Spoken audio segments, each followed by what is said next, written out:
Soulcalibur 3. Explained. Now, if you haven't seen the previous parts, there should probably be a playlist to all the Soulcalibur reactions somewhere in the description. And at the very top of that will be the link to the original video, so please go and support the Black Mastodonchi before watching this reaction. But alrighty my dudes, what craziness happens in Soulcalibur 3? Let's find out. Soulcalibur 2 felt like the end of the first major arc within the Soulcal timeline. It all started when Siegfried transformed into Nightmare in Soul Edge. Then from Soulcalibur to its sequel, we watched him terrorize all of Europe. But by the end of the third game, our boy Siggy finally comes back to the plot, and it's for good this time. However, his return initiates a much darker arc within the saga. More faces are about to enter this battle for Soul Edge, and some of their motives will birth events worse than anything we've ever seen. We have seen some of these faces in Soulcalibur 6, and considering that's supposed to be like a resetting of the timeline, I'm very curious to know how it mishmashes together, considering these characters are only introduced in Soulcalibur 3. Unless if we find like new backstories for them to somehow fit into the same story, but just earlier on, which probably wouldn't be too difficult. What's going on, lore scholars? Welcome back to the Tale of Souls and Swords, the series where I explain the history and lore of the entire Soulcalibur franchise.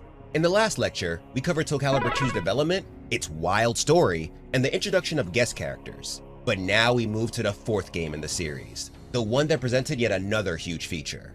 Folks, I am your humble lore professor, the Black Mastodonchi, and this is the story of Soulcalibur 3. Welcome to the new stage of history.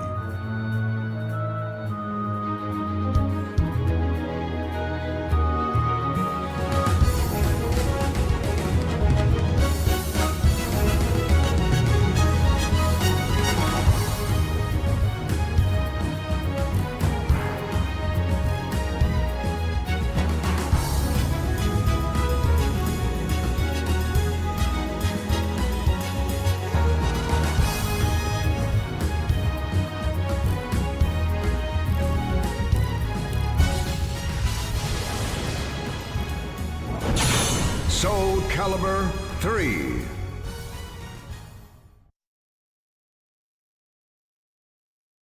But before we get into that, I've got a question for y'all. How's your back? Aching from grinding away at that desk all day?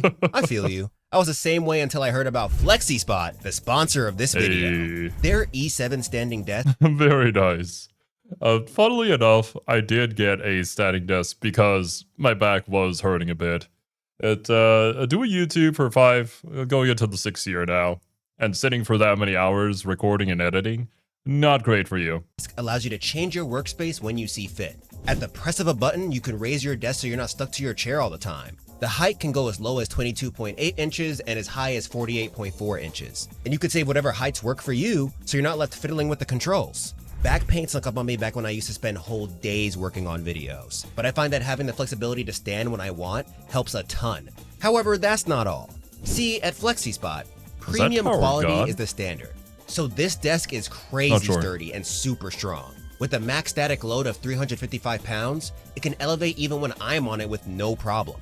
Meaning it can handle your monitor, keyboard, PC, or whatever you want to throw at it with ease. And you don't have to worry about it wobbling or anything like that. Whether you're raising or lowering the desk, it's smooth and silent. So if you're thinking about upgrading your workspace or gaming setup, check out the FlexiSpot E7 elevating desk. And now is the best time to do so because it's the holiday. For Christmas and New Year, FlexiSpot is offering 65% off on a variety of their products. This includes some of their other standing desks, ergo chairs, and more. On top of that, you can use code YTE730 to get an extra $30 off the E7 or E7 Pro standing desk. Check the link in the description below to see all they have to offer.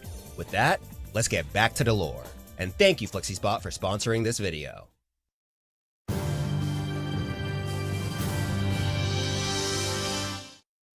Follow me to the year 2005, a simpler time. Resident Evil 4 was being praised as the best horror game ever made, and Batman Begins was giving fans a taste of how deep superhero flicks can get. Really? It was way back when? Damn, I don't really think I got into that kind of stuff until much later, probably when I was like 14, 15. 2005, I was 5 years old. Didn't realize it was that early that we already had the Batman trilogy, or the Dark Knight trilogy, I should say. Elsewhere, Namco, or should I say Project Soul, was working on the next entry in their extremely successful fighting game series. Yeah, Soulcalibur 3 was the first in the franchise to credit the dev team as Project Soul. They were cooking with the last 3 games, so they gave themselves a name to recognize their combined accomplishments. According to series producer Hiroaki Toriyama, the goal for this title was to deliver an unprecedented amount of content. This was supposed to be the Soulcalibur that left fans completely satisfied. But that wasn't going to be done through guest characters like in Soulcalibur 2. Toriyama felt like that feature had already done its job by broadening the Soulcalibur audience. Plus, he didn't want to use the same gimmick twice. So guest characters were replaced with a feature that added a whole new layer to the series. I mean, I can kind of respect that, honestly. We did this thing that was super successful, but it feels more like a one-off thing rather than a brand new feature. So to try to only profit off of that singular thing would make the project stagnate. Crazy guest characters, though, are kind of a staple when it comes to Soulcalibur, so maybe that changes later on, or maybe they do have a couple in this game. But they don't just make it like their main selling point. Character creation. For the first time, players could produce their own unlucky soul to get screwed by Soul Edge. How you made them look decided their personality and moral alignment. You could also choose their fighting style through one of the many jobs, as well as which weapon they used. The team was so dedicated that they even added new animations for the different disciplines included. And kudos to them, because they went for really unique weapons. There was the steel fan, the greave edge if you wanted to be like Sanji. They even added tambourines as weapons. Tambourines? Were tambourines used as weapons at any point? It's hard to say. There are probably a few musical instruments out there that used to be specifically weapons, but could also be used to make music.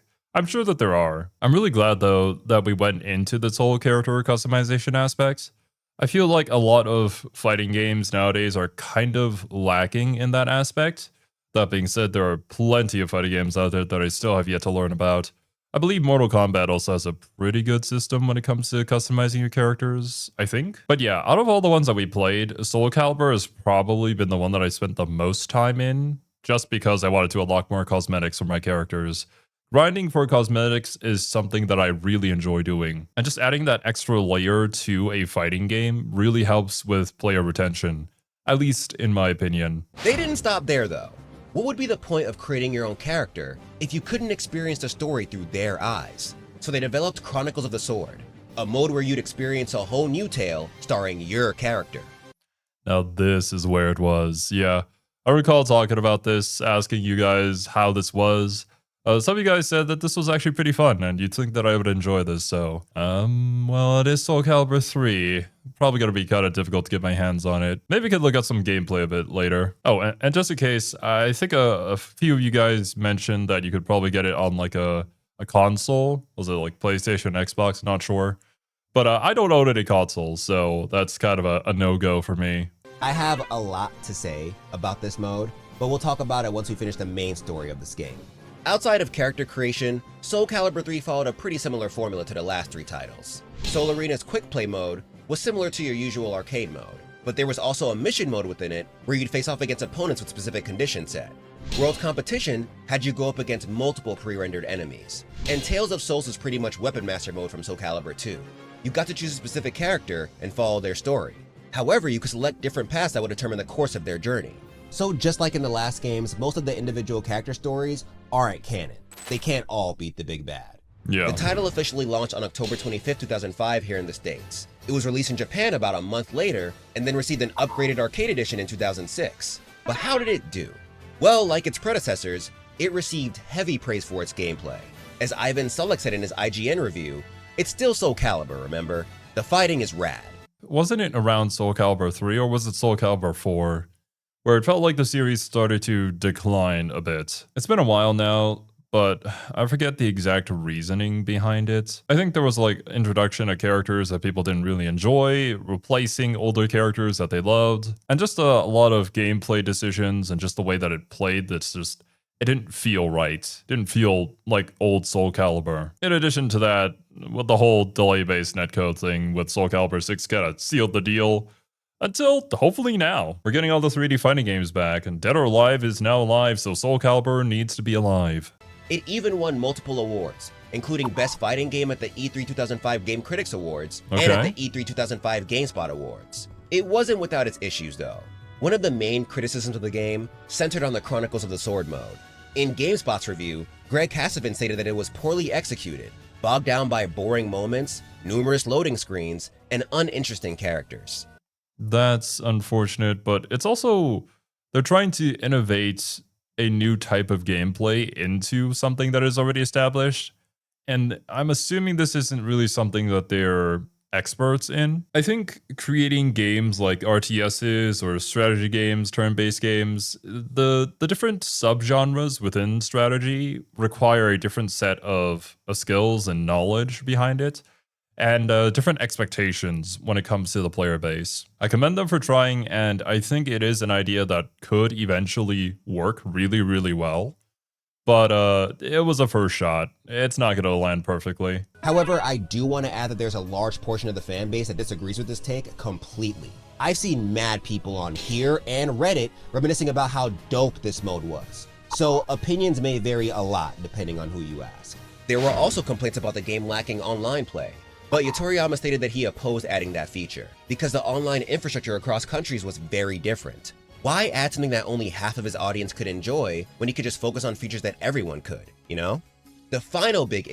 That is fair. You have to consider the time that this was made in as well, where the whole online fighting game scene wasn't as popular or really as needed. Considering I'm pretty sure arcades were still around, or obviously playing on home consoles, you're playing with friends and family, you can kind of enjoy the game better that way. I mean, going back to Soulcalibur 6, that was also one of the reasons why they didn't add delay-based netcode, right? Or rollback netcode to it, and they just used delay-based. Because they figured, you know, most people are in Japan, they're playing in Japan, delay-based is fine. And it's just way too expensive to implement rollback, as I've learned from you guys that it is literally just the program running itself in the background to determine the future, which is pretty gnarly. Issue actually had to do with bugs, specifically the variable cancel glitch. It essentially allowed the player to cancel certain character animations to put them in a neutral position, thus giving you the chance to pull off some wild shit. Like you could cancel your throw in the middle of the move to combo after. This made the game a little too volatile for the competitive scene. It managed to get fixed in the aforementioned arcade edition, but the damage was already done. Taking all this into account, it's clear that Soulcalibur 3 was a solid addition to the series, but it didn't quite reach the heights of the last few entries. The team attempted to mix things up with Chronicles of the Sword, but it failed to resonate with everyone. That, along with the bugs, definitely hurt its reception. I mean, yeah, even if the mode is really good, doesn't necessarily mean that type of gameplay is going to land with everybody. I think strategy games in general are going to be more niche than full-on just real-time action, whether it be fighting. Well, fighting games themselves are already pretty niche, but I think strategy has a wider audience, but not sure the fighting game audience is the strategy audience, you know? Not everybody's gonna be in that same category. Of course, please let me know your thoughts about the game in the comments below, but now, it's time to return to the chaotic tale of Souls and Swords.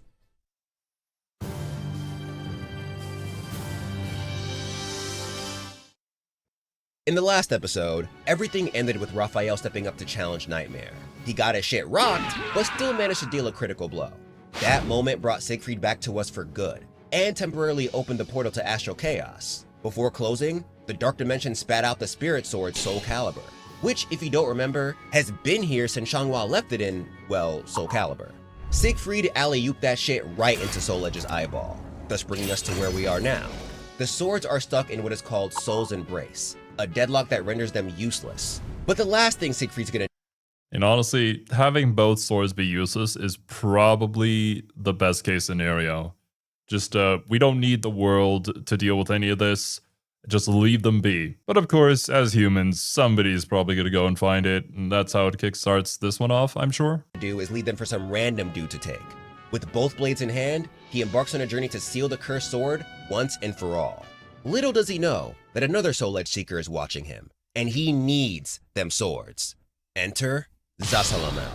This guy hails from the tribe that was tasked with protecting Soulcalibur eons ago, when it was still a baby. However, he disagreed with the rules they had to follow regarding the sword. Limiting it to use only when Soul Edge appeared felt like a waste. What if they were in a time of crisis and needed it to protect themselves? And he makes a good point. But this argument kinda crumbles when you remember that Soulcalibur came from a Soul Edge fragment. Yeah, ultimately, it's still the same thing, just not as evil, I suppose. So those people were probably right in deciding to not use it despite the danger, but I can also understand the point of why wouldn't you use this thing that could potentially save us? It's just a lack of knowledge in regards to the actual consequences and the usual thinking, I'm built different, I can handle it. It's not inherently good. It was only made to stop Soul Edge, so it's just as dangerous. That's probably what his elders tried telling him, but he refused to listen and resorted to just taking it. Luckily, he got caught and was kicked out of the tribe for his transgression. But that didn't stop him from becoming a menace. See, Zasalamel was a magical prodigy. Dude was so nice, he could perform a spell after seeing it once. The streets used to call him Kakashi the Copycaster, don't quote me on that.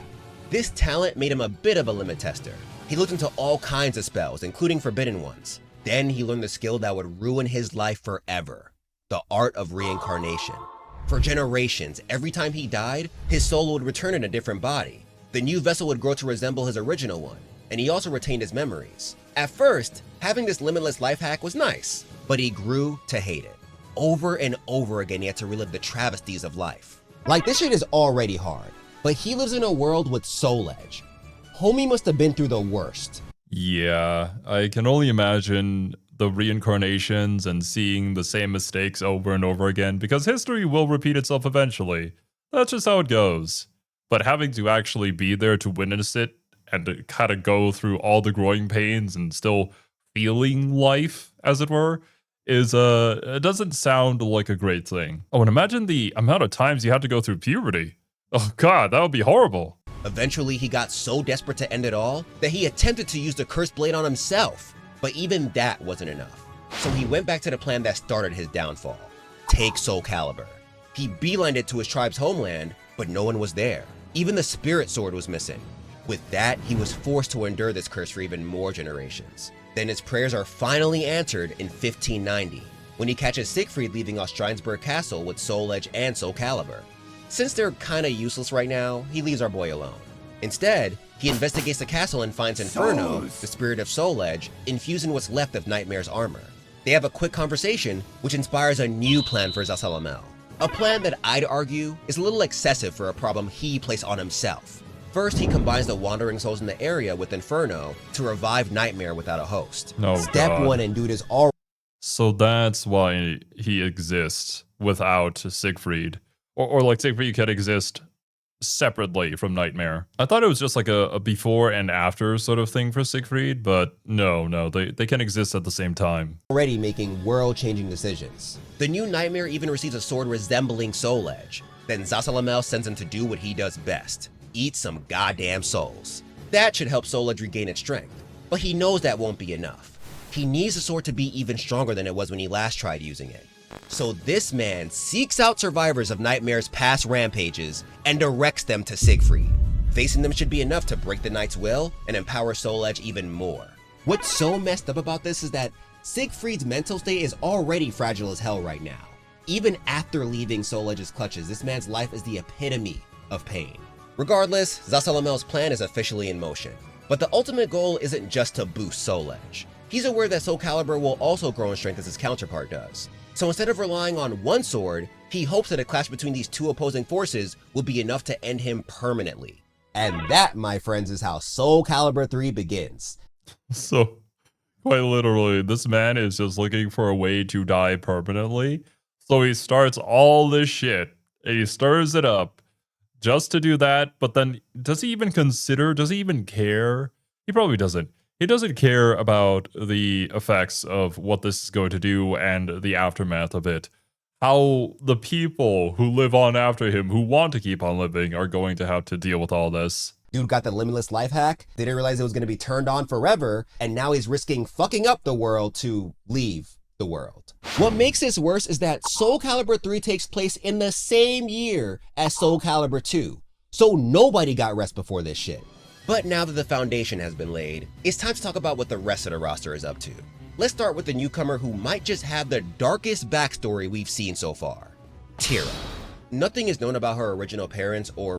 Yeah, all I know about Tira is that she has the whole like stance thing that she does, which is basically a multiple personality thing. So this should be interesting. where she came from. At a very young age, she was found by the assassination organization Bird of Passage. As a reminder, this was a group formed from all the orphans left behind by the Black Death in the 1300s. They took her in, and everything went downhill from there. See, this group didn't recruit orphans out of kindness. They were looking to bolster their ranks, and being an assassin is a tough job. They couldn't accept just anybody. So they had a special process that all newbies had to follow called the hatching. Fresh recruits were placed in a prison resembling a birdcage, and they'd only get food when one of them died. The goal was to get these orphans to kill each other until one was left standing. That final orphan was called a chick. Having to basically go through a battle royale to get to the first level of this shit is crazy work.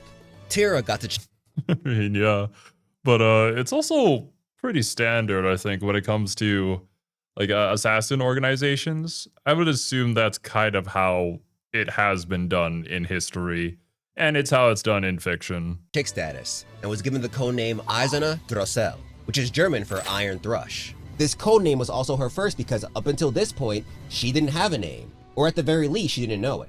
The next step in the Bird of Passage process was to learn the art of murder from a mentor known as a parent bird. Eiserne's parent bird taught her a style called the Dance of Death, which used a ring blade, the organization's trademark weapon. But like everything within the Bird of Passage, this training was brutal as all hell. Parent birds usually handled 10 chicks. If any of them refused to kill, they die. And if the parent bird lost all their chicks, they die. This was intended to create an environment where everyone felt compelled to hone their skills 24/7. If you took your foot off the gas for even a second, you risked falling behind and getting killed. Fortunately, Eiserne stayed locked in. But unfortunately, she got so good that she eventually became one of the best assassins in the organization. She was like 9 at this point. Ain't no reason for a child to be the best assassin in any organization. Soon enough, it was time for her to enter the final stage in this morbid-ass process, leaving the nest. This ritual forced the chicks to fight their parent bird to the death. See, being a parent... So you basically had to raise your own killer, essentially. Yeah, that sounds about right. This sort of practice seemed silly to me, at least. I feel like there are better ways to go about this. I suppose, on the other hand, if I were to try and think about it from what they are trying to achieve with this sort of training, I can see the purpose behind it. But yeah, I think it would just be better to have 2 well-trained assassins rather than only one. Parent bird was not a good thing. The only way someone could become one was by failing a contract or breaking one of the group's rules. Training the chicks was merely the first step of their punishment. The leaving the nest ritual was the second. If the chicks won, all the surviving ones got promoted. But if the parent bird won, they'd be forgiven at the cost of a bunch of kids dying for no reason. This might just be the vilest setup I've ever seen. You force these kids to form a bond with the parental figure, only to have them kill them. But fam, my fellow lore scholars, it gets worse. A chick did not leave the nest by simply killing the parent bird. No. They had to perform something they called sky burial. Now, this was an actual Tibetan practice that involved leaving corpses on mountaintops to decompose or be eaten by scavengers. They called it giving alms to the birds or to carry to the mountains. However, it was more of a spiritual practice meant to dispose of bodies in the most generous way possible.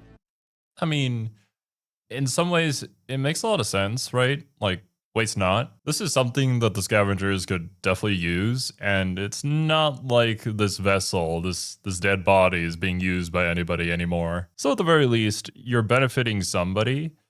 It's like, why wouldn't you sign up to be an organ donor whenever you pass away or whatnot? There's just no real reason not to, at least in my opinion. I suppose there's the whole thing about wanting to preserve yourself even after death, but maybe I view it in a different light because of the religion I grew up with, being the fact that we kind of believe that this is just a vessel, this isn't really us. So it doesn't really mean much if this is lost or if this is given to something else to be beneficial to something else. At the end of the day, it returns to the dirt and we go into the whole life and death cycle again, if we haven't reached enlightenment yet. The majority of the Tibetan people were followers of Vajrayana Buddhism. They believed that the spirit lived on after death, leaving the body as an empty shell. The ground in the region was too tough to dig graves, and the scarcity of fuel and timber made cremation difficult. Now that's an interesting point about how much the environment has shaped this sort of belief. Perhaps it came from the root of the whole life and death cycle. Plus, the environment means that this is probably, honestly, the best way to dispose of a dead body, and also make sure that, you know, no sort of disease starts spreading around the people who are still here, because that could be a real issue. The vultures are kind of amazing at making sure that doesn't happen. This made sky burials a typical practice for taking care of the dead, but the Soulcalibur version was much, much darker. It was a unique assassination ritual that members of the Bird of Passage used to identify their work. It involved gouging out the eyes of the victim and carving text into their chest. So our girl had to do that to the closest thing she had to a parent. We haven't even finished yet, and this girl's backstory is already making Siegfried look tame. The act traumatized her so much that her personality split. One side was innocent yet cruel, while the other was morosely destructive. Regardless of her mental state, she was recruited into the unit belonging to someone named Zonhofen. Unexpected mishaps often happened in her company, but she was still one of the best assassins out there. Then, the Evil Seed event of 1583 happened. The head of the Bird of Passage was corrupted, and just like that, the chain of command crumbled. This left Izana alone. She drifted around Europe until a kind family adopted her. They gave her the name Tira, but unfortunately, the assassin's upbringing made it nearly impossible for her to be a normal daughter. She noticed that her new sister had a pet bird that she kept in a cage. That triggered her, so she released it. The fam, understandably, wasn't happy about that and scolded her for it, but their words were just too much for her to handle. She went into a blind rage and killed the whole damn family. This tragic event... I'm assuming that's why we were showing the Naruto clips. Haven't seen it myself, but I think I have a pretty good idea of what happens with, was it Sasuke? But yeah, to go back to my point about how all these characters are in Soulcalibur 6 and how they make the whole thing try to make sense. Actually, no, it does. It's just all happening basically in the same year. So they don't have to really do any adjustments. They just kind of have to expand the timeline of a singular game to fit all these characters back into it with pretty much the same backstory, and you don't really have to do a lot of shifting around. Showed her that she needed to kill. The excitement of it all was just too tantalizing. So she journeyed off on her own, slaying anyone who crossed her. And to prove that she was no longer a tool for the Bird of Passage, she kept her new name and gave her old code name to her ring blade. On her journey, she heard multiple tales of Nightmare and grew to look up to the guy. She saw him as a kindred spirit who loved spreading death and destruction as much as she did. So, she ventured off to find him, hoping to become his loyal servant. This just shows you how fucked up her past was, because of all people, how are you inspired by Nightmare? Hashtag relatable. It is really sad though when you meet these kind of people, whether in fiction or in real life, who can only find that sort of a commonplace, that sort of belonging among a group of not so great individuals. It's like, where did you go wrong?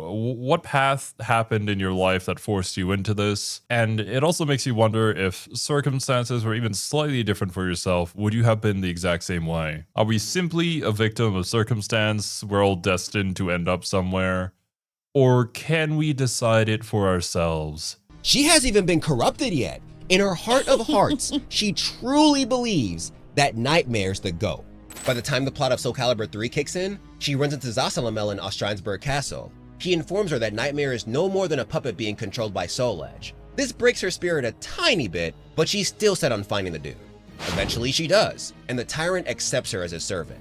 Then she's given two new objectives: find a worthy host for the cursed sword, and destroy Soulcalibur. To help her on her quest, he grants her Watchers. These are animals Soul Edge corrupted that are meant to gather information. Nightmare already has a Black Hawk, but he gives Tira a murder of crows. This part may be a nod to Hugin and Munin, ravens from Norse mythology who collected intelligence for Odin.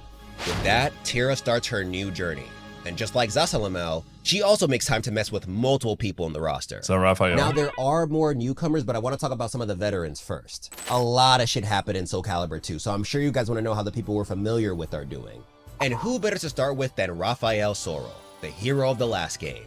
After barely escaping death, he managed to crawl all the way back home. Little did he know that was a huge mistake. His wounds were infected with the malicious energy of Soul Edge, of course. so his poor adopted daughter Amy gets corrupted while tending to him. This basically turns them into vampires. By day they're sluggish, but by night they're consumed by an overwhelming thirst. Wait, what? Has there ever been a case where the Soulcalibur shards or the Soul Edge shards turn people into vampires? Maybe its malicious energy works on people in different ways. Soon enough, their neighbors notice that something ain't right with them. And in 1590, being out of the ordinary basically meant death. Aware of this, Raphael prepares to just slaughter everyone. But he pauses. He's got a whole daughter now. Senseless killing could put her in danger. So instead, they leave France and travel to Eastern Europe. He uses the multiple wars going on to his advantage to buy a castle at a crazy discount.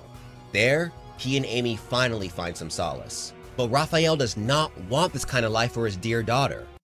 Raphael, you don't want people to think that you're a vampire, but you really dressing yourself up in that Dracula fit, ain't you? She deserves more than living in a world where she's always on the run.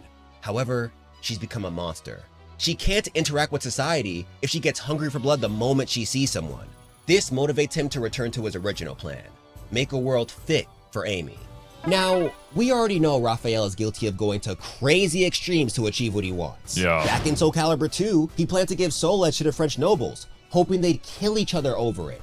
If the commoners got caught in the crossfire, that'd be on them. But now, he's got Soul Edge at home, or at least its energy. So this man starts traveling around the area to infect people with said energy. Because if Amy's gonna be a monster, then everyone's gonna. Oh my god. If everyone's a monster, then no one is. Have to be. Raphael, this place was already dealing with wars. What the fuck? Luckily, Keelik and Xianghua randomly pull up and unknowingly mess with his plans. In case you don't remember, these guys reconvene on their travels in Soulcalibur 2. They've been together ever since because they both feel obligated to destroy Soul Edge. Keelik is carrying a fragment of the Vipara Yuga, one of the 3 sacred treasures from the Ling Shensu temple that was shattered when he first fought Nightmare. It still holds the power to purify evil, so he uses it to heal some folks corrupted by Raphael. But then Zasalamel pulls up and is like, "Hey, you better stop." Keelik refuses, so the guy beats the mess out of him. The last thing he hears is that he shouldn't underestimate Soul Edge. Later, Raphael finds Keelik's fragment. He's unaware of its origins, but it burns him when he touches it. This could put a huge dent in his plans. He can't build a world for Amy with items like this in existence. So after destroying the fragment, he decides to leave his home to find out more about them. His timing couldn't have been worse though. A whole army pulls up to his castle right before he leaves because they notice the abnormal energy coming from his place. With that, Raphael tells Amy that he won't be back for a little while, then heads out for the smoke. But what about our poor boy Keelik? Fortunately for him, Xianghua was strong enough to drag his ass back to Sensei Edgemaster's place after his massive L. He wakes up a whole month later. This man stays out of commission. Once he's back on his feet, he realizes he's still trash and desperately needs another training arc. So Edgemaster obliges, but this time, he focuses on teaching him how to strike evil energy directly. After 3 months, our boy finally lands a purifying blow on his master. So Edgemaster gives him another Vipara Yuga shard, because he's apparently been collecting them. Then he sends him off with a letter from Xianghua, saying that she has also gone on a training arc. But guess who she ran into on her travels? Li fucking Long. Now this dude has been through the ringer. He was sent by the Ming Empire to hunt. Yeah. I was like, oh, wait a minute, where do I recognize that? Oh, from the first game. He's still around, I see. For Soul Edge back in the first game in the series. But he got his shit rocked by Cervantes. Then he had to deal with the Fu Ma Ninja Clan chasing him, along with his own people, because they thought he had abandoned his mission. All this completely destroyed his confidence. He was no longer the hotshot assassin who fearlessly challenged the warlords of Japan. He was a wounded man on the run. When Xianghua found him, he told her that he would never return home. Eventually, he finds a town that makes for a perfect hideout. There he meets a kind woman who reminds him of his past lover, Chie. She offers to help with his wounds, and though he denies her aid at first, he ends up accepting her kindness. Sadly, their time together ends when his pursuers finally find him. Homegirl feels just how terrified Li Long is, so she tries to get him to run, but our boy is sick of hiding. He's Li fucking Long. He fights through his fears and barely manages to defeat the assassins. This moment is enough to ignite his fighting spirit. The last fight with I mean, yeah, it's kind of impossible to just randomly get unconditional confidence. This is a pretty good jumping off point though, where you're like, wait a minute, I could take my destiny to my own hands. I can fight back. A pretty good motivator to get you out of that funk that you can kind of fall into sometimes. When you emotionally dip, it'll happen every so often in life. It is what it is. The last fight with Soul Edge left him feeling like a fraction of the man he once was. Now it's time to continue his journey and make himself whole again. Little does he know that Chie is still out there looking for him with their child. Now let's return to Europe to talk about Phegosestimus, the cult that worships Ares, turned Aeon into a lizard man, and created Astaroth. I remember They're these in some dudes. shit because the Grand High Priest Konpetku tried to force Astaroth under his control after Ares revived him. Thanks to the Soul Edge shards within the golem, he was able to fight against the curse. Now he sees the cult as one of his enemies. He breaks his way in and starts wrecking shit. Damn. Konpetku manages to escape his wrath, but not before telling him that he was made in the image of the White Giant, aka Rock. This shocks the golem. After completely destroying Phegosestimus' home, he decides that he must face this White Giant. If he was made in that man's image, then his soul will make for a good meal for Soul Edge. Plus, beating him will prove that even though he's a copy, he's still the best. Sometime later, Maxie pulls up to what's left of the cult. He's been on the search for Astaroth ever since finding out he was back. Unfortunately, he just missed him. He does find Konpetku though. The guy's clutching a Soul Edge shard, which resonates with the one inside him. As a reminder, when Maxie was injured from the first battle with Astaroth, a random healer helped him out using one of these fragments. However, neither he nor Maxie knew what it was. Oh yeah, that's right. And I was like, bro, what the fuck? You're just gonna use this and you don't even know what it does and you're gonna hope that it heals the guy? Really? Yeah, that was a weird decision from random healer man, but it happened. It restored his body, but erased the memories of his old friends Keelik and Changhua. Now it's filling him with the urge to kill the priest, but he doesn't know why. On the flip side, Konpetku is consumed by an obsessive curiosity upon seeing Maxie. He lets our boy know that he has a piece of Soul Edge inside his body, which drives his violent urges to the brink. He kills the priest before the guy can utter another word, then kicks the fragment he was holding away. Afterward, he's hit by visions of a man who was consumed by madness and lost everything. It makes him question his memories. He may be forgetting someone very important to him. I'm assuming this mystery person is Keelik because the Evil Seed incident made him go crazy and kill all the family he knew. I can't think of anyone else who matches this criteria and matters this much to Maxie. Regardless, I mean, that's a pretty safe assumption, really. The backstory kind of fits, and the relationship between the characters would make sense. Our nunchuck master puts these feelings aside to return to his original goal, hunting down Astaroth. Now let's continue with the Phegosestimus L train by going into poor old Aeon's story. He came back to his senses when Nightmare was defeated in Soulcalibur, but he was still a lizard man. He realized he could never— I'm surprised that he actually returns in this one. I don't think he was in the previous one, right? I think it was just generic lizard man. Return to his family like this. So he desperately tried to find a cure. Once that plan failed, he decided his best bet was to go back to the place that turned him into this monster. But as we know, Konpetku is dead, and his temple is in ruin. Finding this out shatters any bit of hope Aeon has left. There is nothing he can do now. Not even Hephaestus, the god who sent him on this Soul Edge quest, offered to help.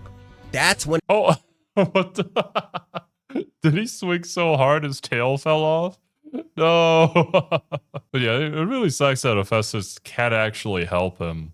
Like, really? You sent this man out on a quest and can't offer at least this much assistance as a god? Maybe the gods even themselves have limitations. it hits him. This is all the god's fault. He abandoned him after throwing this huge responsibility on his shoulders. With that— I mean, can you blame the guy? I would probably feel the same way. In fact, I do feel the same way for him. Like, this is some bullshit, man. At least provide me with some help. Aeon chooses to continue searching for Soul Edge. But now, he's gonna use it to destroy Hephaestus. I told y'all he's basically Kratos. To show his resolve, he replaces his blessed sword with an axe. Then he sets out on his new path. But now that we're talking about folks who got screwed by Hephaestus— that's a nice little detail that he replaces the sword given to him by Hephaestus with an axe because I don't want you anymore. I've abandoned you. In fact, I'll come back and take you out. Once I'm more powerful, of course. how are the Alexandra sisters doing? Well, Cassandra's previous Soul Edge journey brought her to a city east of Greece, overcome by malicious energy. Though she's a little scared, she knows that her holy weapons have the power to do something about this. She ends up investigating the place and finds that the source is a large castle. She attempts to save the crazed civilians, but her weapons begin to crack. Her holy weapons! This destroys her conviction. But once she thinks about her family, she's hit with anime levels of inspiration. She's gotta keep fighting for the people she cares about. so she returns home to get some new gear from Rothian, her brother-in-law. He tells her that her sister, Sophitia, went out once again to find and destroy Soul Edge.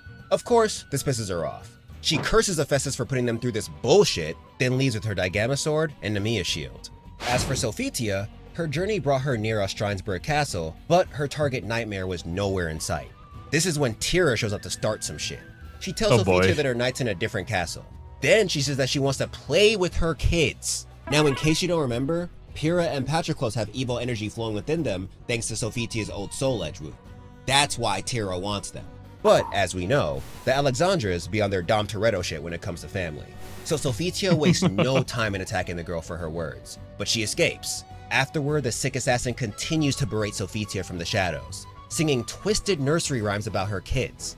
Soon enough, the provocation pushes fear into Sophitia's heart. She heads home to check on her children, and thankfully they're fine. But she's still feeling uneasy, so she goes to the shrine of useless-ass Hephaestus to pray. There, Useless-ass Hephaestus. Yeah, pretty much. He hasn't really done that much to help anybody ever since the start of the series, eh? Now, granted, his chosen warrior, Sophitia, did actually break the Soul Edge in the very first game, but, I don't know. That didn't really last very long, did it? And we haven't even gotten into the countless other warriors that he likely sent out with no direction and who are more than likely dead. she finds Tira yet again. She grabs her weapons, yelling that the assassin needs to keep her crazy ass away from her kids. Excited, Tira takes this as an invitation to clash. But when they do, Sophitia notices something within her that she hadn't before. Loneliness. She tells the girl, "You haven't known happiness, have you?" This flips a switch in Tira. She turns into her cold as Yeah, I think Tira has not, and she's kind of expressing herself in this particular manner because it's really all that she knows. It's genuinely sad, but also she's very powerful and can probably hurt a lot of people. destructive self and pushes Sophitia aside, calling her irritating. She tells her that she'll come for her kids when she's ready, then leaves the Greek warrior alone at the shrine. There, Sophitia thinks about what she can even do now. She hasn't heard from any of the gods in a minute, so she can't expect any guidance there. However, her babies are in danger. She can't sit back and let that lunatic kidnap them, and she can't let Soul Edge continue to corrupt the world. So with newfound resolve, she returns to her husband to get a new Omega Sword and Elk Shield. Then, she continues her search for the Cursed Blade. Elsewhere, Tira I'm actually kind of enjoying the whole mama bear aspect of this. Sophitia's like, my kids ain't gonna grow up in a world where Soul Edge exists, and somebody's gonna do something about that. And that person's gonna be me. Because if you want a job done right, you gotta do it yourself. Tira confronts another veteran, our old friend Cervantes. He's been searching for souls and Soul Edge fragments in Soulcalibur 2. But thanks to Soul's embrace rendering the cursed sword useless, the pirate ain't feeling too good. When Tira shows up, she tells him about the whole Soul's embrace issue. Her cheery nature pisses him off, and he'd rather not share the same goal with her. But he can't have Soul Edge dying on him, so he leaves to find and destroy Soulcalibur. Meanwhile, information about the Spirit Sword also reaches Ivy, his daughter. On her quest to rid the world of Soul Edge, many fell to her blade. And since it was empowered by the cursed sword, it began to change. Determined to look into this, she returned to her lab. On the way, she stopped by an academic city in England to purchase textbooks on the secret arts. She began her studies as soon as she arrived home, and one of the books caught her attention. It contained the most detailed account of Soul Edge that she had ever seen.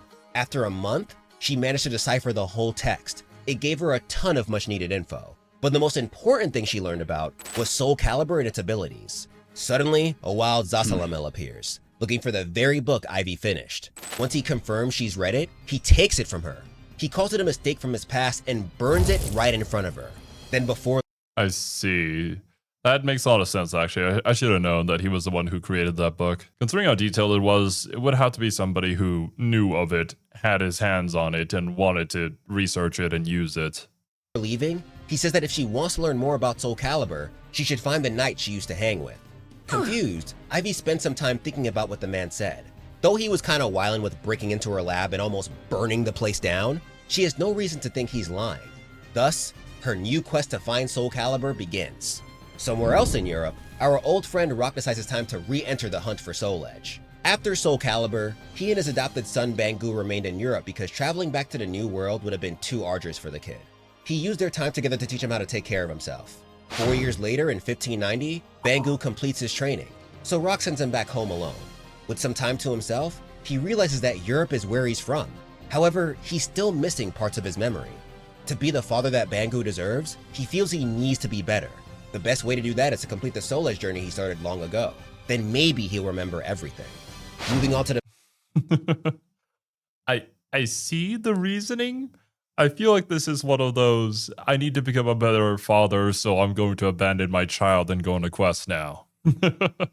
I don't know if it really works in practice, but I kind of get it. The Mediterranean Sea, we find Voldo, distraught that his place was ransacked. Both the Soul Edge fragments and the sword he thought was Soul Edge are... Oh yeah, that was Yoshimitsu, right? I believe Yoshimitsu broke in, took some stuff right after Voldo left. So they kind of just ended up missing each other. Are gone. This blade was actually Yoshimitsu's, which is why he stole it back in Soulcalibur 2. Yeah. Inspired by his dead master, he prepares to find the thief. Not just for the stolen items, but for info on the cursed blade. However, another intruder appears before he can leave. After taking care of him, he starts to think about how useful a pupil would be. He needs someone to watch his place while he's gone. Plus, he's not gonna live forever. Having a subordinate to pass on his lifelong mission to would be beneficial. With that, he leaves to find a potential student and Yoshimitsu. But that second part's gonna be hard because our boy Yoshi's been busy. Adamant on helping the poor and underprivileged, he travels to Japan to recruit like-minded individuals for his cause. Together, they formed a new clan dubbed Manjito. And for some time, things were going well. They stole from the rich, gave to the poor, and eliminated any pieces of Soul Edge they ran into. However, everything changes when a heist goes terribly wrong. He and his band of thieves plan to rob the mansion of a usurer to distribute his riches to the commoners. They also plan to steal a Soul Edge shard that they heard the man owned. Unfortunately, things go south when the Vanguard team sent to obtain the fragment falls before entering the treasure room. Many of Yoshimitsu's best men are either killed or captured. This demolishes the confidence in the remaining clan members. But Yoshimitsu can't leave his imprisoned comrades hanging. He takes a small group of his men and they successfully save the captured members. But in doing so, he learned something odd. The fragment they were looking for is missing. Stranger yet, the person who led the team to the treasure room is gone too. Rumors of betrayal begin to spread within the clan, but Yoshimitsu doesn't want to jump to conclusions. This is someone he knew he could trust. Shit, he was his second in command. Then someone mentions how weird the wounds look on the bodies of the Vanguard team. It doesn't seem like they were made by a normal blade. This makes it clear that the team has way too many unanswered questions to make assumptions now. So Yoshimitsu mobilizes them to seek out the fragment and his missing right-hand man. Only then will they get some answers. Moving on to our favorite ninja, Taki also made her way back to Japan. While everyone was searching for Soul Edge shards in Soulcalibur 2, she decided that she needed to deal with her dad, Toki. He's been obsessed with the cursed blade. Yeah, bro is kind of corrupted now at this point. I think he's far gone. It's probably best to remove him from the equation or else he's gonna hurt himself and everybody else. And has sent a ton of his Fu-Man ninjas around the world to find its fragments. If she doesn't stop him, he'll drive their clan right off a cliff. But she can't just fight a whole army of ninjas on her own. She's strong, but not that strong. So before she returns, she leaks information about the shards to distract Toki's agents. Once they're scattered enough, she makes her way home. On the way, she discovers that things have been awful for the Fu-Man. A whole faction defected from the clan, so she uses that to her advantage. In exchange for details about the shards, they point her to where Toki is, Hoko Temple. She surmises that he plans to absorb even more souls, and possibly make another Soul Edge using his fragments. Definitely can't have that. Once she... Imagine, bro. One Soul Edge in the world is already causing this much havoc. Imagine two. confronts him, it's clear that her old master is long gone. All she sees before her is a vicious monster hungry for more power. So she puts him down using the same cursed blade that first corrupted Toki, Mekimaru. This is an incredible feat because Toki has been absorbing all this malicious energy without anyone stopping him. On top of that, simply wielding Mekimaru is a chore. Yet Taki still managed to win by herself. Well, yeah, I mean, Taki, she's been spending so much time trying to master Mekimaru, right? Ever since the very first game. So I can find that kind of believable. But yeah, I do see how amazing that feat would be, considering the general level of strength between the two. At least what we've been shown. That's why she's the GOAT. Before landing the finishing blow, something flies out of her former master's body and leaves. Oddly enough, Taki can tell that it's neither a soul nor an evil spirit. However, she knows that if Toki is trying to revitalize himself, he's most likely going to the source of all the evil energy, Soul Edge. So the blade becomes our target once more. The next day, she leaves Japan to return to the hunt. Homegirl didn't even take some time to heal her wounds first. She just hopped right back into the smoke. Keelik wishes. Now... Yeah, poor Keelik. Out of it for several months and then having to trade yet a couple more months to maybe have a chance. But yeah, no, there's no rest for Taki over here. She's too powerful. She's got a great responsibility to go and do all of this. Because if she doesn't, then who will? While Taki was out here being a ninja goddess, another character returned to Japan, Mitsurugi. At this point in the plot, Homie was bored as hell. He didn't care about the rifle or Soul Edge. He just wanted someone worthy to throw hands with. But nobody was able to reach his expectations. As he aimlessly drifted through Europe, he got attacked by a unit of Fumon ninjas looking for Soul Edge shards. And though he didn't know who they were, they reminded him of Taki. Yeah, even though they were never mentioned in each other's bios up until now, Mitsurugi and Taki did share a destined battle in the last game. For those who don't know, destined battles are a reoccurring feature in the series. They happen near the end of a character's story and involve a battle with their rival. Not every single one is canon, but sometimes lore shown in character bios and the like confirms them. Anyway, seeing the Fuma worried Mitsurugi. He wondered what could be going down in Japan for ninjas to be all the way out here, so he returned home. Here he finds a land much different from the one he remembered. Since the late daimyo Oda Nobunaga's death, his successor, Toyotomi Hideyoshi, has been making moves to unify Japan under his rule. The Murakami clan is one of the last factions that refuse to submit to him, but they need help taking him on. Fortunately for them, Mitsurugi agrees to be their savior. He joins the army during their final stand against the warlord. And this dude goes off. The game says he stormed onto enemy ships like a hurricane. But even after all that, he doesn't feel satiated. He receives all kinds of accolades for his service and is even invited to meet the commander of the Murakami clan. However, all Mitsurugi cares about is finding someone worthy of his blade. The commander peeps how depressed he looks, so he relays a rumor he heard about an Azure Knight tearing shit up in Europe. Mitsurugi's ears perk up immediately. At long last, the one who got away is back. Nightmare lives! Dude gets so excited that he travels. The one who got away, man. Imagine the one who got away is Nightmare himself. That's crazy. I guess I never really thought about how like strong Mitsurugi would be comparatively to everybody else. But I guess considering his whole backstory with the whole trying to find a weapon as mighty as the rifle and whatnot, he's always had this personality of, I think, overachieving and constantly wanting to become stronger, to reach for greater heights. Travels back to the west and gives the boatman all his war money. Then he starts to search for Nightmare yet again. But this time, obtaining Soul Edge means nothing to him. He wants Nightmare to give him a battle he'll never forget. As for Mitsurugi's blonde counterpart, Arthur is yet another character who returned to Japan. His Soul Edge quest back in Soulcalibur humbled the hell out of him. It gave him a brutal look at how vast the world is, so he brought his ass back home to take care of his family. But this idiot came back with a Soul Edge shard. He ended up joining the army and marrying his lover. But a pandemic broke out in his home 2 years later. Since no one in his family was affected, his wife saw the Soul Edge chart as a good luck charm. But I guess that jinxed it, because she grew ill after the end of the pandemic and eventually died. Shit. A man claiming to be a traveling physician tells him that it was the fragment's fault. This convinces Arthur to return to his quest. He grabs his daughter, and they leave to find and destroy Soul Edge. Now, I get why you didn't want to leave your kid, but Arthur, is bringing your daughter on this quest really the best move? Like, you already got humbled once, but what happens when you die and your kid is left alone in the wild? What makes this worse is that this is the last time we see Arthur in this timeline. Oh no. I mean, yeah, I get that, but also, like, who is he gonna leave his daughter with?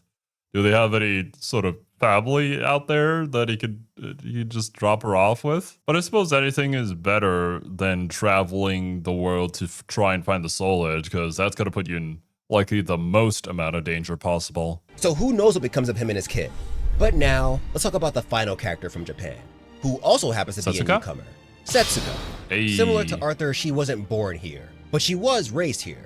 She was ridiculed for not being Japanese, so she ran away from home. Eventually, she was found by a kind bodyguard named Shugen Kokonoe. He gave her her name, which is Japanese for snowflower. Then he proceeded to raise her on his own. As she grew, he taught her the Shinden Tsushima Ryu Batojutsu fighting style. For those who don't know, Batojutsu is a form of Kenjutsu that focuses on quickly drawing your sword to strike. Once she was old enough, Shugen sent her on a mission to deliver a letter to another martial arts master. Though the journey scared her, his kind words encouraged her to go through with it. Upon finding the man, he tried to persuade her to join his dojo as a student, but she refused. She's got a dope sensei at home already. However, when she returned to their place, she found him wounded. He was hurt so badly that he couldn't even hold a sword anymore. Setsuko was left stunned, but her master just kept pushing like nothing happened. Her training became more brutal, but he also showered her in love, granting her expensive gifts whenever he could. But eventually, he died due to the wounds he got from his last battle. While visiting his grave, Setsuko thinks about one of the last things he told her. His final duel was the best he ever had. He doesn't want Setsuko to use his technique to seek revenge. He taught her his style to keep the art alive. He would rather she live a life free from anger and fear. I don't think that's how our story goes, though, however. This was not what I thought at all was going to happen, but ended up becoming a Setsuko main. And you guys who were there for the live streams did tell me a little bit about her backstory and how she's out here basically on the path of revenge for her master. So yeah, I have a pretty good idea where this is going to go. However, Homegirl can't stand for that. She realizes now that she loved her master, not as her sensei or even as her father. She had romantic feelings for him. And look, I know this was a different time, but it's kind of weird. She ignores her master's last words and leaves her home armed with a concealed blade and an oil paper umbrella. She'll avenge her teacher by killing the man who beat him, Heishiro Mitsurugi. Yup, it turns out this is one of the guys that Mitsurugi battled during his boredom. Mitsurugi is like, I need a good opponent, and this one, not powerful enough. But for Setsuko's master, it must have been the greatest fight of his fight. As he said, that makes a lot of sense. Now he and Setsuko are rivals, but all she knows about the man is that he's after Nightmare. So she has no did I say the greatest fight of his fight? Greatest fight of his life is what I meant. No choice but to make the knight her target. If she finds him, maybe she'll find Mitsurugi. Huge maybe though, because we all know how this dude be getting lost all the time. Yeah, it's a huge maybe, but I guess that's really the only lead that you have. Mitsurugi is searching for the strongest fighter out there in the world to fight against, so if you go to the strongest fighter, he'll probably be en route to him. Now let's go into the Korean members of the roster, starting with poor Hwang Sung-kyung. He's been chilling in his master's dojo for a minute because he had the audacity, the gall to tell his higher-ups that Soul Edge was actually evil. So they took his sword away and kicked him out of the army. Then one day, a random stranger appears in the exercise hall.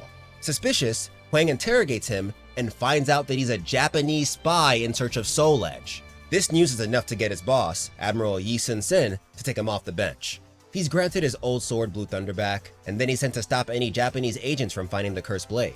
Yi Sun-sin also asked him to bring back Soul Edge if possible, but Hwang knows better than to do that. In fact, after receiving his new assignment, he steals all the fragments his country had collected just in case. Then he leaves, hoping to reunite with his old friend Seungmina and the hot-headed warrior Yun Sung. When it comes to the former, her search for Soul Edge and Yun Sung brought her to the Ming Empire. Here she learns that her staff technique actually originated from the Ling Shensu temple, so she tries to find the place, but she's 7 years too late. It got destroyed during the Evil Seed incident. Fortunately, she finds the GOAT Edgemaster. They fight cause why not? And from this sparring session, he decides to take her under his wing. I'm assuming this happens a little after Keelik finishes his training. As she learns under him, she tells him about her journey so far, and Edgemaster's ears perk up when she mentions Soul Edge. He informs her of the true nature of the sword. This gets her to worry about Yun Sung. All the dude wants to do is get Soul Edge so he can prove his strength. Oh yeah, this dude going out there to prove his strength so that his senpai can notice him. Really, dude? Really? But hey, you know, you're a teenager, you have motivations that don't really make a whole lot of sense, but if it gets you there, it gets you there, I guess. But he has no idea what he's getting himself into. With that, she thanks Edgemaster and leaves to find the young warrior, who's surprisingly hanging out with another member of the roster. See, Yun Sung's search led him to an abandoned village filled with child refugees. Here he meets Talon, the last priestess of the winds. Funny enough, she completes Seungmina's mission for her and lets him know that Soul Edge is evil, but this dumbass is too stubborn to believe her. We actually got a little taste of this moment in their destined battle in Soulcalibur 2. The sword is evil. I don't care if it's evil. I don't care? My country. Oh, this dumbass. Regardless, Talon ain't got the time for this bullshit because there's a kid here who needs her help. His crazy-ass father found a Soul Edge shard a while ago and used him to experiment with it. What? Now he's got all this evil aura swirling around him. Talim wants to cure Oh my him by God. using herself as a filter to transfer the energy to the wind, but the kid is too scared to go through with it. Luckily, Yun Sung proves useful by encouraging the child to undergo the treatment. He decides to go through with it, and Talim gains a little respect for our red-headed warrior. Okay. At the very least, he did something slightly redeeming. The healing turns out to be a miraculous success. Homegirl's only like 15 and she's already better at purifying evil than Keelik. However, in the process, she's hit with the vision of a beautiful sword in the west, which I'm assuming is Soulcalibur. Although she may not know about it, she feels that she must find it, so she leaves the village to start her new journey. Yun Sung chases after her, hoping to get more information about Soul Edge. But before he leaves, the boy they cured tells him that Nightmare is the current holder of the blade. Now, before we get into how this all ends, I gotta introduce you to quite possibly the strongest newcomer in this game. All right. Also, before we continue as well, I'm assuming the boy only knew this because of the Soul Edge corrupting him and the powers and whatnot, and so he got these visions, just knowing that Nightmare's out there. Meet the legendary Alcadan. From an age spoken of only in myths, this man was an extremely skilled fighter. He mastered every kind of martial art he could and showed his dominance by winning almost every duel he got into. The only time he didn't was when he fought Edgemaster to a draw.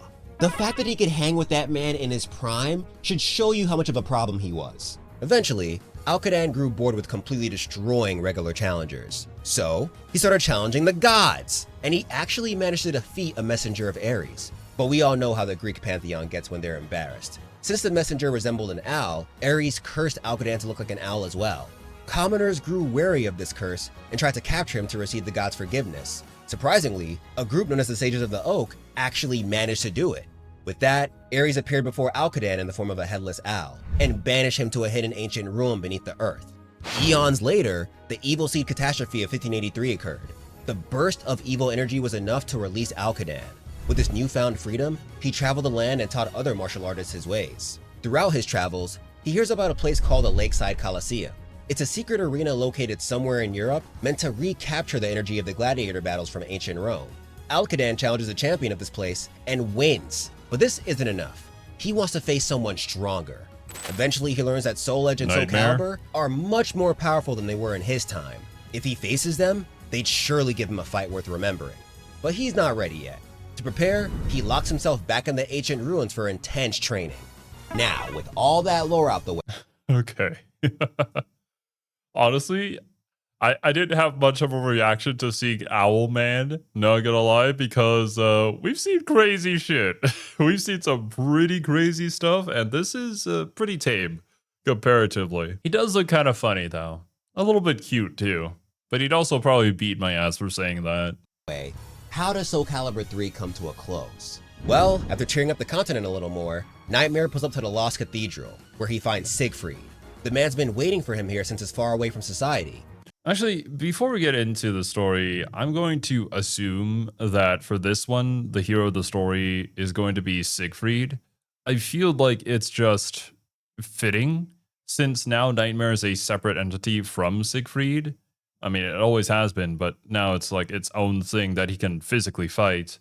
They have to have some sort of final battle, right? And Siegfried gets the better of Nightmare somehow, potentially due to the help of somebody who has been searching for the Soul Edge or searching for this fight against Nightmare as well. Not sure who that's going to be, though. Taki already had her moment, so I'm not sure if it's going to be her again. Maybe Mitsurugi this time? Oh, but I almost forgot about Zasalamel, or however you say his name. He has to play into this somehow as well. Now that I'm not sure on. Maybe if Siegfried does defeat Nightmare, he sort of comes in and takes the shards for himself. Because his entire goal is to die. Although I don't really know if taking the shards for himself would make a whole lot of sense, but maybe craft a weapon that could end himself, and that leads into Soulcalibur 4. All speculation though, just random guesses. We'll see how it goes. Now they can finally end this without anyone getting hurt.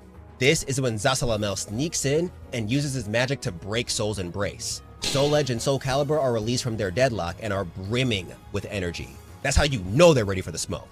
Nightmare grabs the cursed sword, while Siegfried grabs its counterpart. Then, with the biggest smile on his face, Zasalamel watches as his plan comes to fruition. A maelstrom of chaotic energy erupts from the clash of the two swords. That is one epic image, though, to see Siegfried holding the Soulcalibur this time. He's quite literally fighting his inner demons. And with how hungry Zasalamel was to die, I'm assuming he full on Piccolo that shit, like arms spread out and everything, but you know, with joy. Now, what happens next is a little weird. In the Tales of Souls mode, Zasalamel absorbs the power of the clash, but instead of killing him, it transforms him into an extremely powerful entity known as Abyss. Oh. Then, according to the Soulcalibur wiki, Nightmare and Siegfried work together to take him down. However, when you look at the character bios in Soulcalibur, That's so weird. So we get an even stronger opponent that both Siegfried and Nightmare decide to work together to take down. Is Nightmare's motivation there just like, I want to be the one to end the world, not you? And how did this plan go all so wrong that he ends up becoming Abyss instead of just dying? I guess the Soul Edge's powers are just not good for anybody. And it was never going to go the way that he planned. 4, none of them reference his transformation or Nightmare and Siegfried working together. The closest thing to a reference we get is with Zasalamel's bio, when it mentions how he temporarily entered the Abyss as he was accepting death. But if Nightmare's and Siegfried's bios don't bring it up, I think it's safe to assume that this whole battle with Abyss never happened. Just to keep him in the plot though, this is how I see it. The clash happened, and as Zasalamel was dying, he temporarily turned into Abyss, but the power from the clash was just too strong for him to hold the form for long. Either way, what's important is that the combined energy completely destroys the Lost Cathedral. Siegfried and Nightmare manage to survive and wake up sometime later. However, what's most interesting is that Zasalamel survives too.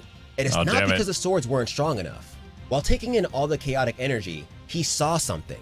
Something that gave him the will to live for the first time in generations. What? But that's for when we get into Soulcalibur 4. Oh, damn it. We're not going to know what he saw. Man. In the alternate non-canon ending, Zasalamel accidentally feeds the power of both swords into Nightmare. The energy transforms him into Night Terror, the embodiment of calamity. Oh, now, shit. even though this moment isn't canon, Night Terror definitely is. The new Legends of Project Soul book describes it as an entity with immeasurable power that roams astral chaos, destroying any souls it encounters. After the transformation, the being obliterates Zasalamel. Then it's up to the player to defeat it.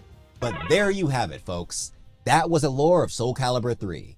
Or rather, part of it. Custom characters have lore too. So without much further ado, let's dive into the Chronicles of the Sword. Oh yeah, the design for Night Terror is pretty darn cool, not gonna lie. I actually kind of like the idea that it's like a chaos god, essentially, roaming through his little realm. I forget what it was called. We mentioned it so many times, but my brain is not working.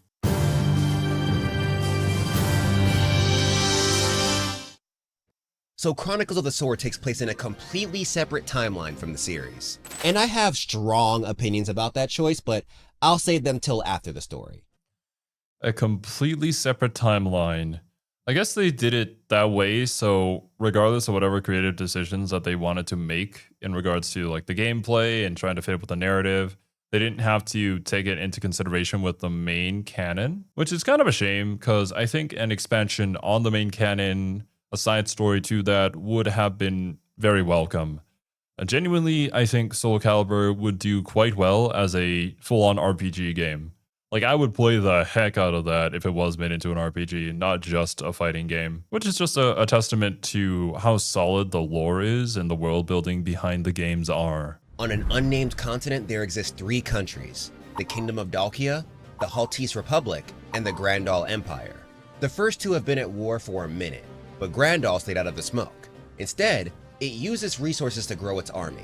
The military school Perugia Academy was established to train all the young soldiers wishing to make a name for themselves. Grandal's greatest tactician, Gerardo Arguezas, was chosen as the place's instructor.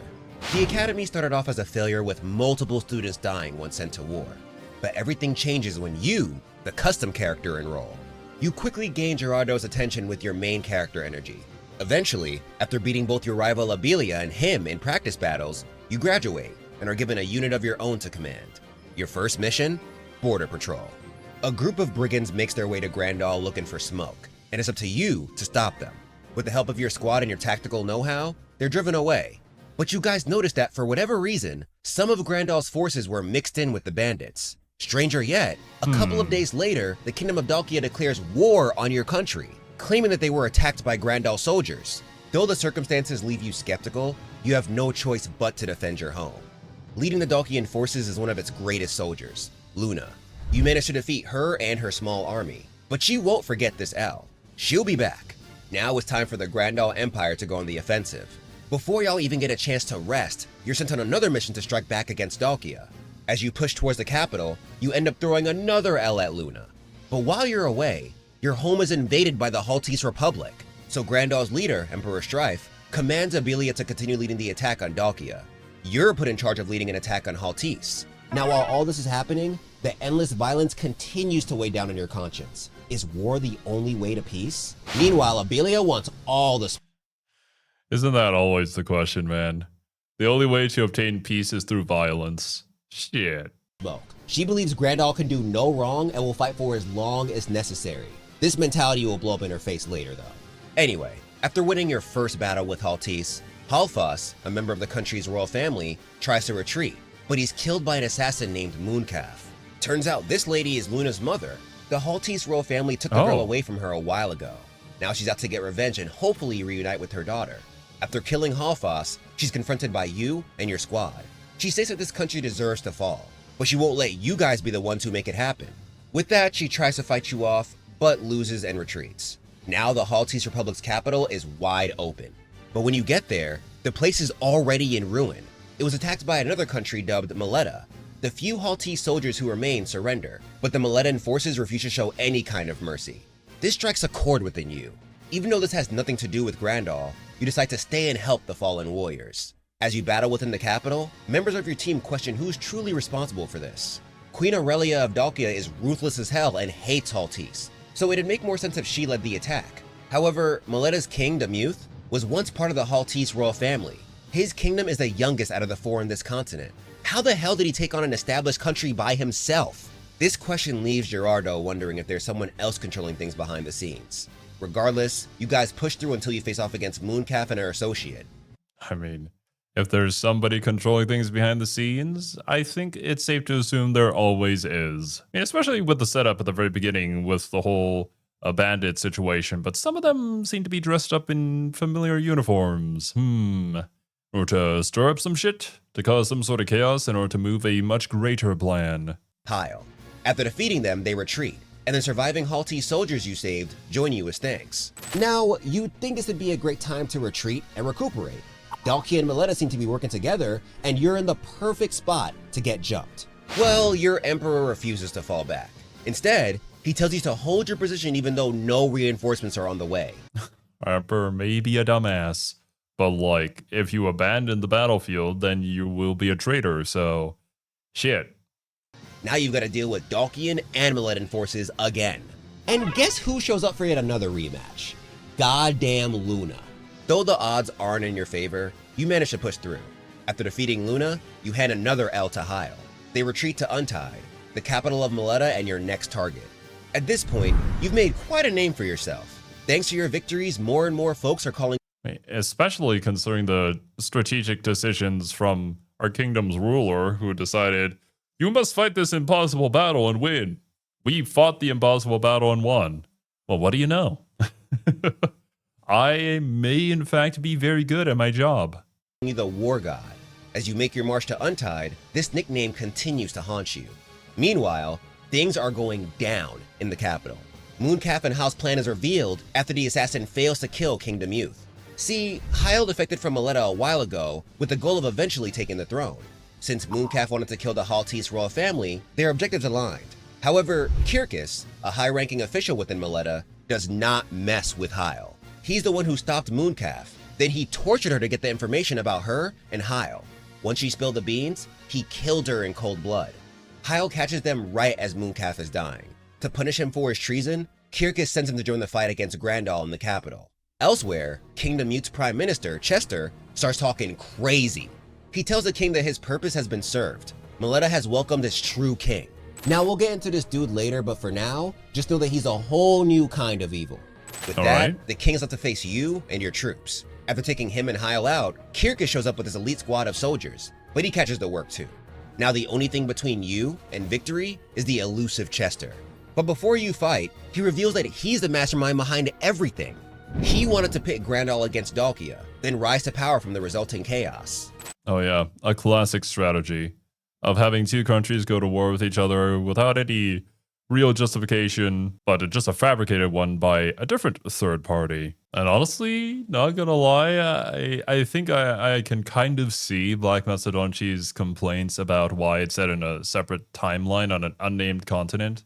I think this kind of story would have been really interesting to see with some of the characters that we already know about. I can definitely see their backstories, their motivations, and the Soul Edge also being thrown into the mix there, starting to kind of mesh together in really complex ways that I would have loved to see. But yeah, my dudes, unfortunately, it's starting to rain. We only have a couple more minutes left in the video. So I think I'm going to take a quick break, and when it stops raining, so it doesn't mess up with my audio, I'll come back and finish the video. For you guys, it's just going to be a jump cut, so I'll see you in a few seconds.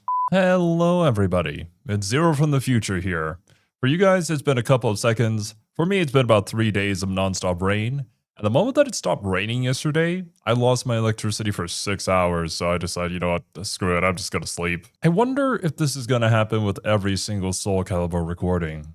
But, yeah, I guess it's just cursed. I suppose we'll see when we get to Soulcalibur 4 whether the trend continues or not.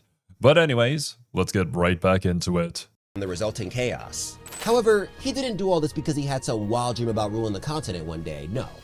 He did this shit for the love of the game. See, Chester never cared for dreams. He excelled in many areas, but nothing truly fulfilled him. That was before he found a child crying next to her doll within a war-torn city. The doll reminded him of the dolls he used to play with as a kid. He remembered how satisfying it was to make them do what he wanted, even if it took a little force. Then he was like, Okay, never mind. This dude is just messed up in the head. wait a minute. I could just use living people as my dolls. This That fucking sounds guy. like fun. So he convinced the mute to leave Haltise and form Miletta. Afterward, he started working as a Dalkian Queen's advisor while acting as the Prime Minister for Miletta. He wanted Dalkia and Grandal to destroy each other. Then he'd kill the mute and rule the continent as the King of Miletta. Fortunately, your efforts royally screwed with his plans. After defeating him, he warns that your path will lead you right to hell, where he'll be waiting. Regardless, you did it. You saved the continent at the cost of a whole other country. Oof. Well, sacrifices had to be made. Still though, I think we could mostly blame this particular dude on everything. We only acted because we had to. Before returning home, you think about your actions and wonder what your rival Abelia would say to all this. Then it hits you. Abelia is still fighting against the Dalkian army. Worse yet, communication with them has been down. So you rush over to her with all the haste. When you guys reconvene, you find out that she's the only one left. So thank God you ran over when you did. You see that she's up against Luna, who somehow got a hold of Soulcalibur. What the fuck? Also, Luna is so damn tenacious. It's kind of insane how she survived so many bouts with so many people, and yet she's still here to be a thorn in your side. Thankfully, you're still able to take her and her goons down. The only problem you gotta deal with now is Dalkia. They make their final stand and even receive the help of Kirkus, but your plot armor is just too powerful. You and your army manage to defeat everyone, including the Queen, thus finally ending the war. Or at least, that's what you think. After a year of some peace, you hear that Gerardo is leading a rebellion against Grandal. As the hero of the last war, you're put in charge of the anti-rebellion army. Then you're sent to find your old mentor, even though you're having second thoughts. On the other hand, Abelia is ready for the smoke. If you're against Grandal, you're scum. No questions asked. Eventually, you finally find Gerardo. Before fighting, he warns that you need to be aware of who you're fighting for and against. Defeating him is enough to open your eyes. You and everyone you know are being played right now, and everything points to Emperor Strife being the culprit. He wants to be the supreme ruler of the continent, and has no qualms about using you to achieve his goals. With that, You know, I kind of love this actually. There are plans upon plans and hidden motives from every single angle. And that's kind of how it is in real life. Like, you think they're using other people, but somebody is also using you in order to use other people, and then there's probably somebody even bigger than them doing that as well, without their knowledge. All of these, like, unspoken ideas and plans that go on in the background, A lot of the political stuff, while I don't enjoy it in real life, I do very much enjoy it in fiction for some reason. It's probably because I know that's not real and that it won't actually affect me, but it's just really intriguing to see how it affects people and how it changes them, how it shapes culture as a whole, how it can completely change the direction of the future. Effect and form your own rebel army. But Strife was waiting for this. It's revealed that he's been working with Chester. Yeah, homie's still alive. They somehow obtained Soul Edge fragments and gave them to your old friends back at Grandall. Its cursed energy forces them to face you against their will. Fortunately, with the power of friendship and violence, you're able to snap them back to reality. However, there's still Abelia. She hasn't been influenced by a Soul Edge fragment, but we all know how much she cares about Grandall. Though she hesitates, she faces you solely because you're fighting against her country. She ain't even thinking about the bigger picture. Her defeat finally makes her realize that she was bugging though.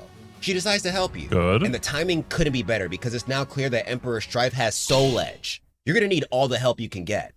You and your much larger rebellion force make it to the capital of Grandall, where Chester is waiting. The battle starts off rough, but someone surprising shows up to help. Fucking Luna. Fucking Luna.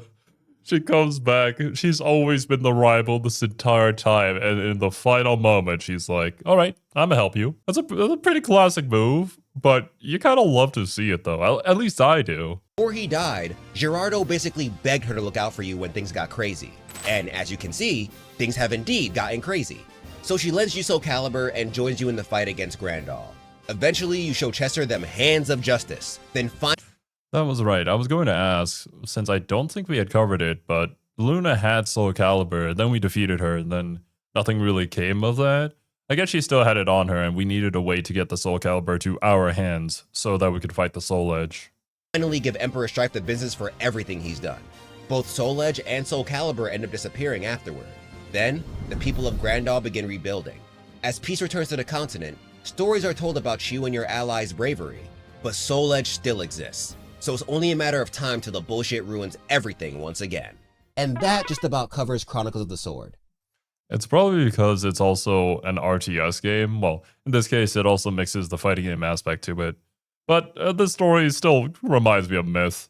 Man, Myth is, I feel like, it's just a really good foundation for a story, a fantasy story. And if you guys don't know anything about it, I do highly recommend checking out Mandalore Gaming's review on the Myth series. It's really cool the way that it somewhat ties into some of the Bungieverse, not really. But I do just enjoy a lot of the themes, and if you're a fan of dark fantasy like I am, then I think you're going to enjoy it as well. Now, here are my thoughts. This mode had insane potential. It The did. story, though it could have been shorter, was interesting, and the characters are more fleshed out than I expected. However, I think they shot themselves in the foot by not making this canon. Sure, the members of the Soulcalibur cast appear in the mode, but they're only there for the extra challenge. They mean nothing to the plot. And I feel like one of the best parts of creating your own character in a game is seeing how they interact with the world you know. Okay, hold up a second. I think me from 3 days ago said exactly that before having to sign off due to the torrential rain. But yeah, I do agree it would have been really freaking good if the characters that we know of, are familiar with, and are a part of this world were a part of this story. So they could develop along with this and we could see them develop throughout the story. The fact that we created new OCs and gave them a fleshed out backstory is cool. But we kind of forgot about the people that we already have established, and that just feels like a shame. It's like when you feel like, you know what? Honestly, I would have preferred it if you had just reused some assets here. It's not a feeling that you feel very often, but there are some times in some games where they try to go out of their way to do something, but then it's like, it just kind of doesn't feel as good as if you had just referenced this old thing that had probably been set up to pay off here, but then we just kind of forgot about it. The world in Chronicles of the Sword is basically brand new. And while I said the side characters are more fleshed out than expected, they still don't compare to the cast we're already familiar with. Oh, they can. So much shit has happened so far. I wish it gave us a look at a completely different territory that was affected by Soul Edge's nonsense. Yeah. I mean, we already know this timeline has an abundance of side stories, so why not make this mode one of them? They could have even placed it in the past to explain some unanswered questions about the overall plot. Yo, a prequel to like the first Soul Edge or leading up to the very first game within the series, I think would have been pretty cool. It's like those moments where you hear about some epic war that happened before the story that you're following that has lasting effects on the way people are, relationships between different groups, organizations, or countries. And you hear about that it's so cool, but you never really get to see it. We could have had this mode be exactly that. Like, remember how Zasalamel wants to get Soulcalibur and Soul Edge to clash in the actual story? What if Chronicles of the Sword covered his first attempt at this? He could have been the mastermind behind everything. Then the story would end with him holding Soul Edge, and you, the cadet, wielding Soulcalibur. However, the clash would fail to kill him permanently because the swords are just not strong enough. I mean, that would also make a lot of sense considering the dude just reincarnates anyways, so even if you did kill him off, then he would be able to come back for the main story of the game. So when he pulls up in Soulcalibur 3, however many years later, he knows that they'll need more power this time. That was just a random idea, but my point is that the custom character should have interacted with the main Soulcalibur universe, not this new one that we're never going to revisit. But of course, that's just me. That is my opinion. Leave your thoughts about this mode in the comments below. But I for agree now, with that opinion. that is the complete history and lore of Soulcalibur 3. Alrighty then, my dudes. That took an insane amount of time to make sure these last couple of minutes of the recording had clean audio, but hey, at least we're here. I genuinely do hope that in the future they come back to explore this type of mode. Or honestly, if a Soulcalibur 7 existed with a side mode that was just a full-on RPG, or they make like a separate game that is just a straight-up RPG, I would play that. I would love to see that. I do think the Soulcalibur universe has a lot more potential than just simply a fighting game. I mean, don't get me wrong, the fighting game is amazing, and I love playing it, but we can do more. But anyways, guys, thank you guys so much for joining me. Hope you enjoyed your time here. Hope you have a wonderful rest of your day, and I'll catch you guys in the next one.